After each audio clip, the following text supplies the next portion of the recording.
to your own channel Quest for Knowledge. In continuation of our reasoning series, the new topic we will be learning about is coding and decoding. Question is what is coding and what is decoding? अब coding क्या है? Suppose करें आप अपनी कोई confidential information किसी दूसरे friend को भेजना चाहते हैं but you don't want anyone else कि वो उस इंफॉर्मेशन को समझ सकें, then what we will do, we will code that information in some other language, we will be assigning some letters और some numbers to that information. So this process is coding.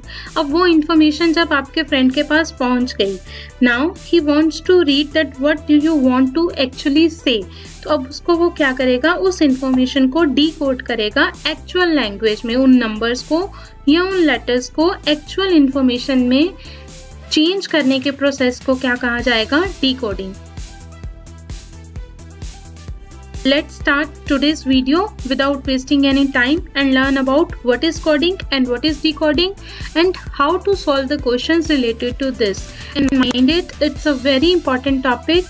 चाहे कोई भी exam हो, PPSC, UPSC, SSC, RRB, any exam, you will find questions related to coding and decoding surely.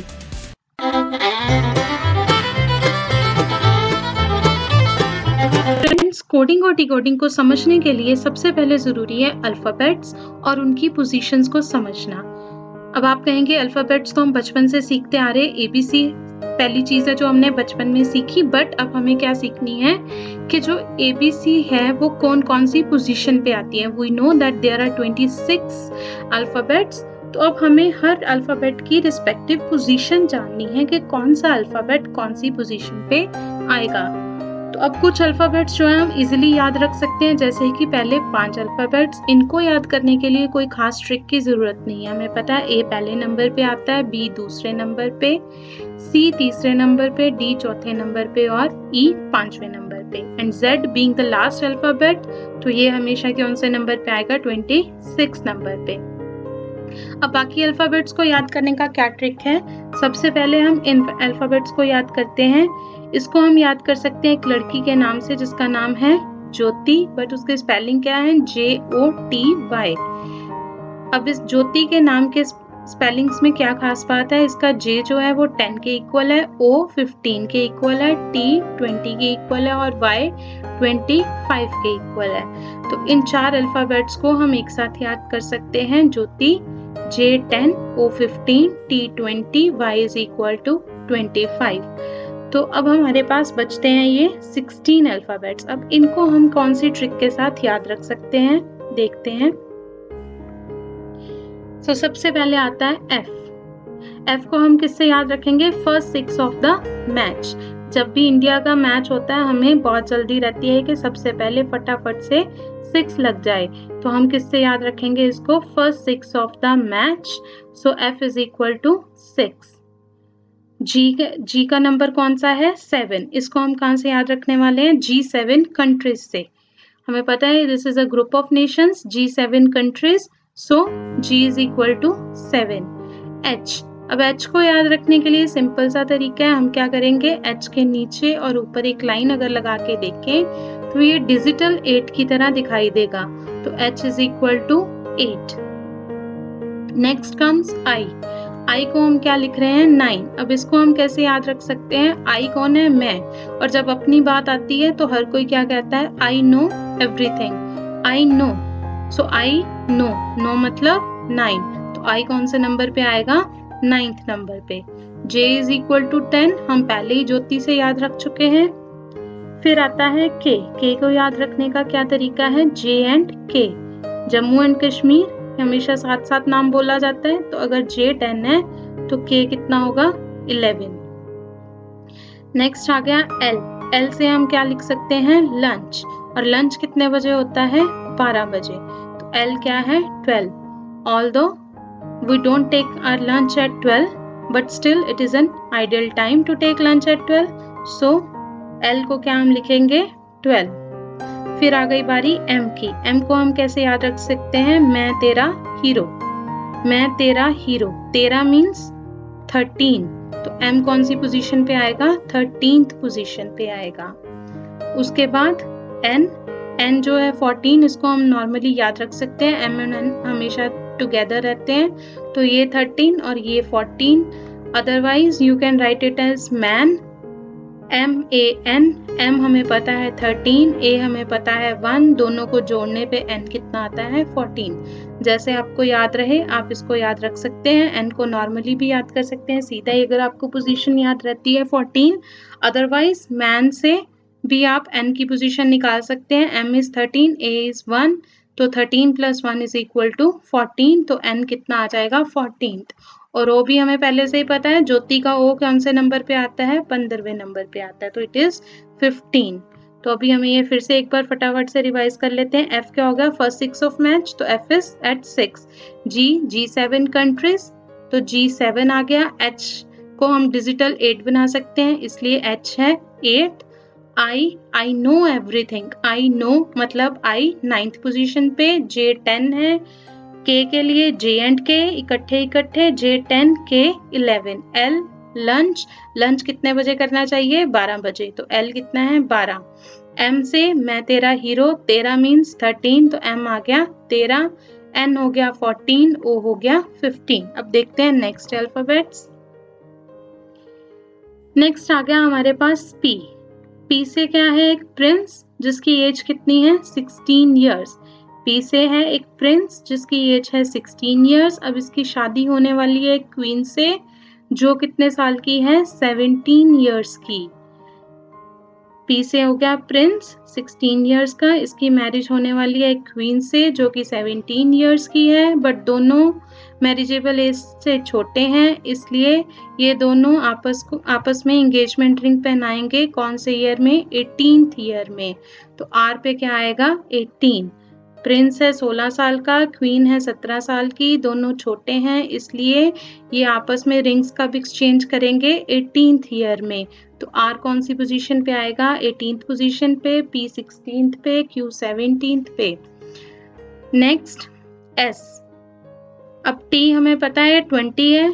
अब यहाँ पे S के लिए हम याद रख सकते हैं S एंड T में 19-20 का डिफरेंस है, 19-20 का फर्क है। T 20 है तो S कितना होगा 19।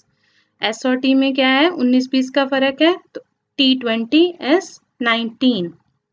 नेक्स्ट U को हम कैसे याद रख सकते हैं, यू लुक लाइक 21। दूसरे को जैसे कॉम्प्लीमेंट देते हैं, यू लुक लाइक 21, तो you 21। But we look like 22, but हम कितने दिखते हैं, हम 22 ईयर्स के दिखते हैं। You look like 21 but we look like 22, तो यू आ गया 21, वी आ गया 22। अब W को आप सीधा भी याद कर सकते हैं 23। अदरवाइज आप इसको एक ऐसे वर्कर की तरह याद कर सकते हैं जो कि बहुत काम करता है। कितना काम करता है 23 आवर्स के लिए काम करता है, तो W is 23। X is equal to 24। अब X अगर हम देखें तो ये और क्या डिपिक्ट करता है, क्रॉस का मतलब नहीं, कुछ नहीं, नथिंग। तो कुछ ऐसे लोग भी हैं दुनिया में जो सारा दिन कुछ नहीं करते, 24 आवर्स फ्री, तो x किसके इक्वल आएगा 24। जब भी x देखो तो किसी ऐसे बंदे को याद करो जो सारा दिन कुछ नहीं करता, 24 आवर्स फ्री, तो x is equal to 24।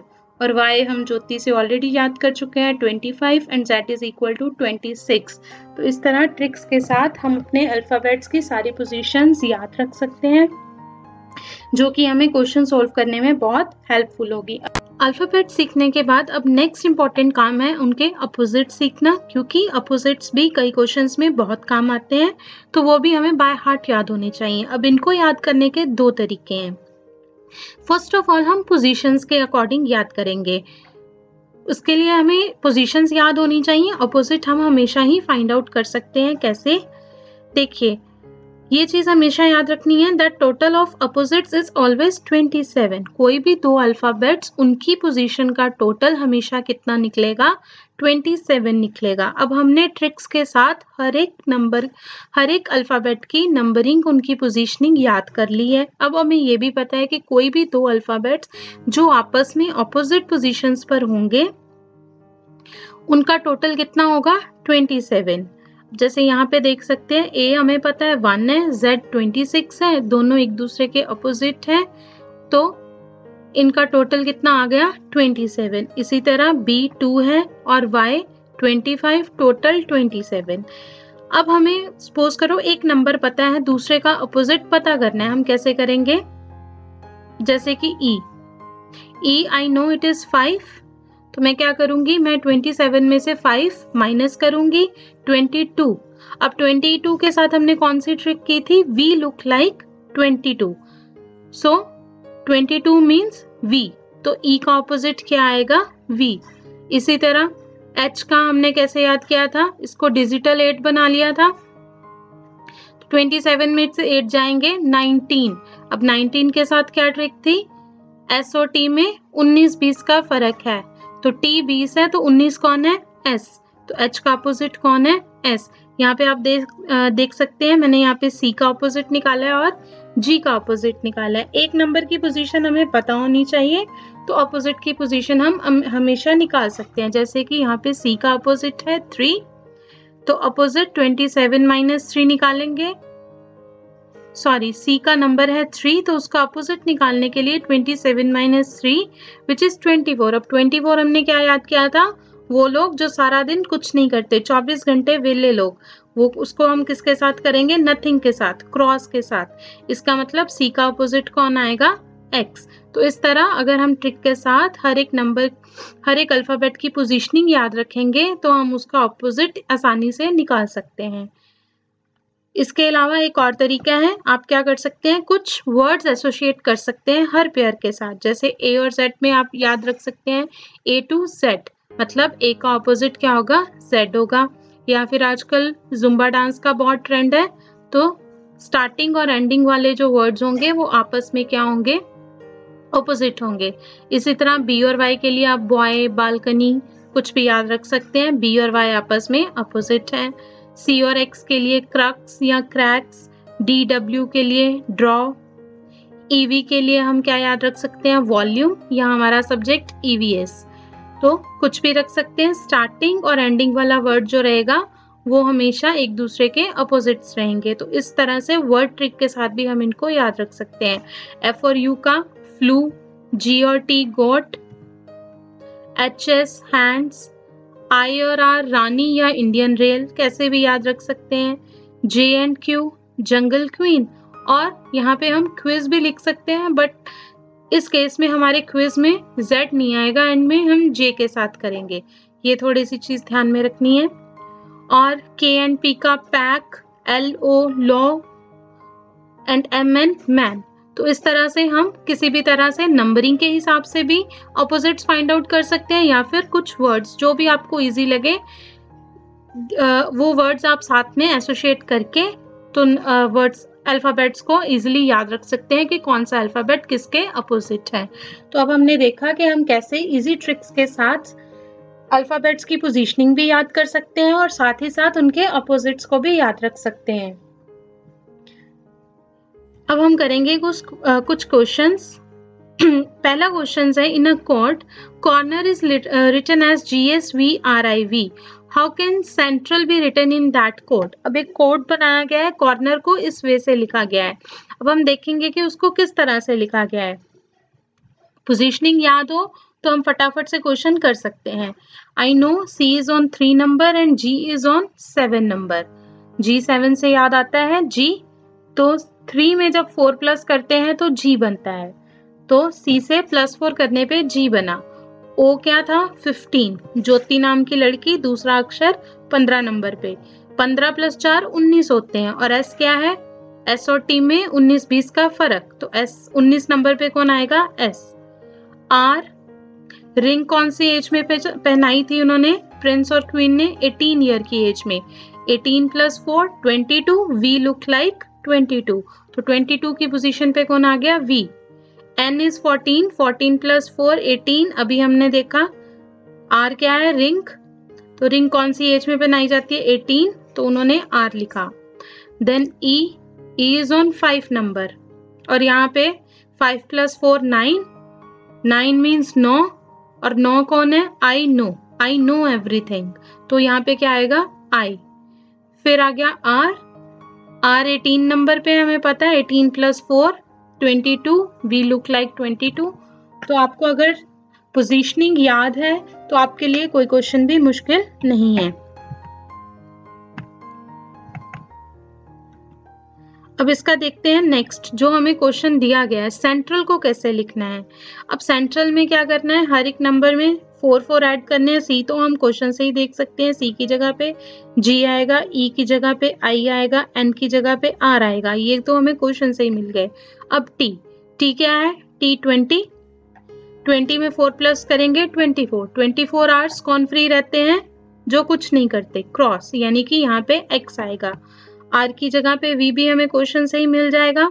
A 1 + 4 5 is ई, ये हमें पता है पहले से ही।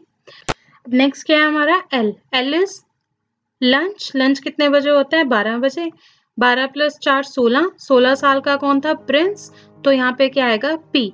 तो हमारा आंसर का कोड ये रहेगा GIRXVEP। Now let's move on to next question. Now here this altered is written as ZOGVIVW. So then in the same code related would be written as. अब यहाँ पे देखते हैं क्या हो रहा है। यहाँ पे हम देखने पे साफ पता चलता है कि यहाँ पे क्या लिखा गया है, ऑपोजिट लिखे गए हैं, A और Z, A to Z, यहाँ पे LO लो, GT गोट, यहाँ पे EVS रानी, फिर से EVS एंड ड्रॉ। तो ये हमारे अपोजिट्स के पेयर्स बन रहे हैं। इसका मतलब जो रिलेटेड है इसमें भी हमने सिर्फ अपोजिट के पेयर्स लिखने हैं। देखते हैं कैसे लिखने हैं। आर का वही आ जाएगा रानी, ई से EVS, एल का लो, ए का A to Z या जुम्बा, जैसे भी आप याद रखना चाहो, टी का क्या था, गोट, और ई का फिर से EVS और डी का ड्रॉ। तो रिलेटेड के ये कोड हमारा, ये आंसर कोड होगा IVOZGVW। Next, if cigarette is coded at this then direction will be coded as what. अब क्या है, जरूरी नहीं है कि डायरेक्ट ही हमारे पास आएगा, ऑपोजिट्स आएंगे या कुछ प्लस माइनस करके आएगा, कुछ जम्बलिंग भी हो सकती है। अब यहाँ पे क्या हो रहा है, अगर हम देखें तो ये 9 लेटर्स का वर्ड है, इसमें क्या हो रहा है, 3 की पेयरिंग कर दी गई है। अब इन तीनों में जो सेंटर वाला है वो अपनी पोजीशन में रह रहा है और जो दो एक्सट्रीम वाले हैं वो दोनों अपनी पोजीशन चेंज कर रहे हैं। CIG में पहले C फर्स्ट नंबर पे है, फिर ये पोजीशन चेंज करके 3rd नंबर पे जा रहा है, और जो G 3rd नंबर पे है वो पोजीशन चेंज करके 1st नंबर पे आ रहा है। इसी तरह ARE में R will remain at its own position, A and E will change positions with each other. Similarly TTE में मिडल वाला T सेम रहेगा और एक्सट्रीम वाले T और E जो दोनों हैं आपस में पोजीशंस चेंज करेंगे। तो कोडिंग जो है किसी भी वे से की जा सकती है, हमें पहले एग्जाम में देखना पड़ेगा कि कोडिंग किस तरह से की गई है।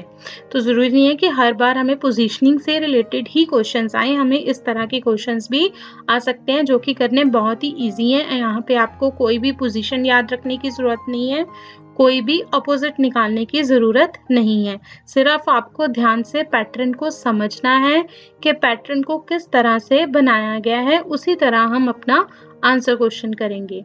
इसी तरह देखिए डायरेक्शन में भी 9 लेटर्स हैं, हम इसी तरह 3 की पेयरिंग करेंगे। I will remain at its own position and D and R will change the positions। तो DR की जगह क्या आ जाएगा, R और D इसके दोनों एक्सट्रीम्स में आ जाएंगे।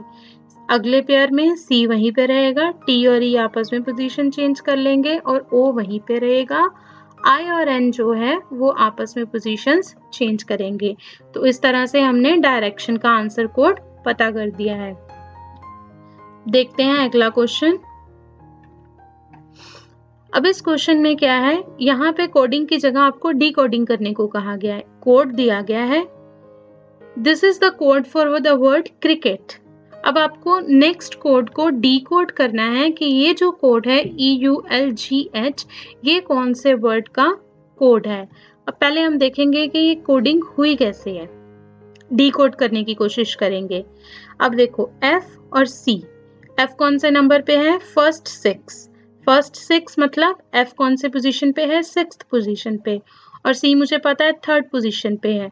तो इसका मतलब डाउनवर्ड जब नीचे आए तो F और C में कितना डिफरेंस आ गया, 3 का डिफरेंस आया, 6 - 3 3 का डिफरेंस है। उसके बाद फिर अब U क्या है, U लुक लाइक 21, सो U कौन सी पोजीशन पे है, 21 पे, और R कौन सी पोजीशन पे है, 18th पोजीशन। रिंग कौन सी एज में पहनी है, 18 की एज में, तो 21 - 3 कम्स 18, तो यहाँ पे भी -3 होके नेक्स्ट नंबर मिल रहा है। उसी तरह L हमारा लंच टाइम 12 बजे, 12 में से 3 गए 9, 9 मतलब I नो, तो I आना चाहिए, तो यहाँ पे I है। फिर F फिर से जैसे पहले में किया था, तो F की जगह पे कौन आ जाएगा, C। N कितना होता है, 14, 14 - 3 11, 11 कौन है, J and K, J 10, 11 K आएगा। इसी तरह H 8 है, 8 - 3 5 विच इज E। W क्या है, 23, तो 23 में 3 गए 20, तो T 20, तो यहाँ पे कौन सा आएगा, T। अब हमें देखना है कि जो हमें कोड दिया गया है इसका ओरिजिनल वर्ड कौन सा है। देखिए ये है E कौन से नंबर पे है, 5 नंबर में। अब हम इसमें से 3 कम करेंगे तो क्या आता है, 2। दूसरे नंबर पे कौन सा लेटर है हमारे पास, B। फिर से आ गया U लुक लाइक 21, 21 में से 3 गए 18, तो 18 की पोजीशन कौन से 18th पोजीशन पे कौन सा लेटर है, R। इसी तरह L का 3 जाएंगे, L 12th नंबर पे है, 12 - 3 is 9, I नो, तो नो की जगह पे क्या आएगा, I। G 7 कंट्रीज, 7 - 3 4, चौथे नंबर पे कौन होता है, D, तो इसकी आंसर में क्या आएगा, D। और H अभी हमने ऊपर किया, H के आंसर में कौन आता है, E। तो ये कॉर्ड किसका है, ब्राइड का।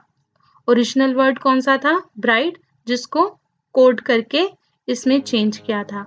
होपफुली आपको यहाँ तक का लेक्चर समझ आया होगा and you must have enjoyed the concept. अगर आप इस ट्रिक से करके चलेंगे तो आपको पेपर में कुछ भी याद करके जाने की जरूरत नहीं है, आप बड़े आराम से कोडिंग डिकोडिंग के क्वेश्चंस पेपर में कर सकते हैं। इस वीडियो में बस इतना ही। अब नेक्स्ट वीडियो में हम नंबर कोडिंग के बारे में सीखेंगे। If you have liked the video and understood the concept and liked the content, then kindly like and share this video and subscribe the channel. Thank you.